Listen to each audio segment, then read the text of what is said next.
The first oil tanker was launched by the British in the latter part of the 19th century, and it fueled a revolution in transportation.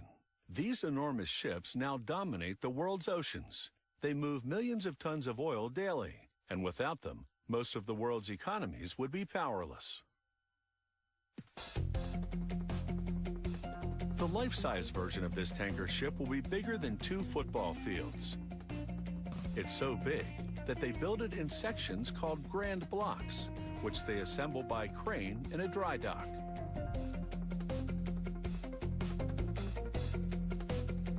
The process takes plenty of planning and engineering. They map out the job on a computer and assign a number to each of the 110,000 parts. In a big job like this, computer-coordinated labeling is the only way to go. They weld steel sheets to build the ship's hull. Sand placed on the seam melts during the welding to shield the seam from any contaminants in the air. Workers ready the structural steel beams. A robot places them at just the right spot on the welded section of the hull. Then an operator verifies that the placement is correct. More robots weld the beams to the hull section. Next, they submerge a steel plate in water. The water suppresses the noise and smoke from a plasma cutter as it carves holes in the steel. This steel plate will be part of the ballast tank. Some of the holes will allow water to flow through, while others lighten up the steel structure. The superheated plasma also cuts slits to interlock with the structural beams on the hull part. They then weld the assembly and install a top plate for a double-layered hull. Double hulls provide extra protection against oil spillage. After a paint job, powerful machinery transfers the double hull grand block to its final position on the side of the tanker. When fully assembled, the hull will have 12 cargo tanks with a total capacity of 14 million gallons.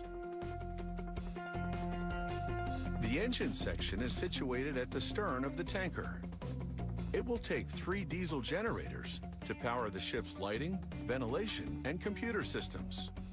They carefully lower each one onto the deck of the ship. A 10,000 horsepower diesel engine will be the tanker's driving force. Installing it is a very precise business. It has to be in just the right position to turn the massive propeller. 4 months later, the hull is complete, and the massive propeller is in position.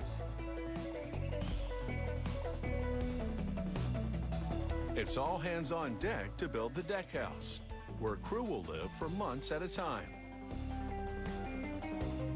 There will be an incredible 10 miles of piping on this ship.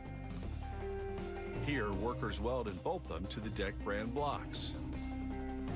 It's an elaborate maze with an impressive master plan.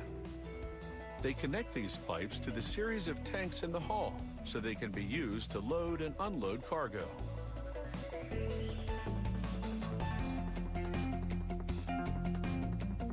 Meanwhile, inside the hull, those cargo tanks are coming together.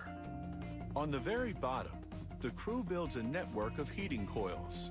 They'll be used to heat crude oil to a more fluid form so it can be pumped out of the tanks.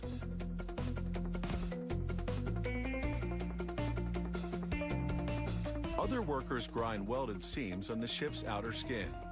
This evens the surface for painting.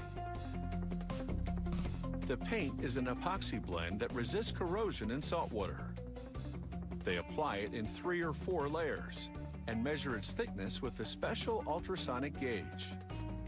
In total, they spray more than 38,000 gallons of paint on this tanker. In this time-lapse video, our tanker comes together like toy building blocks in a matter of seconds.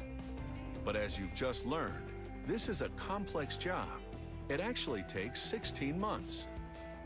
A couple more months of testing, and this tanker should be good for the long haul.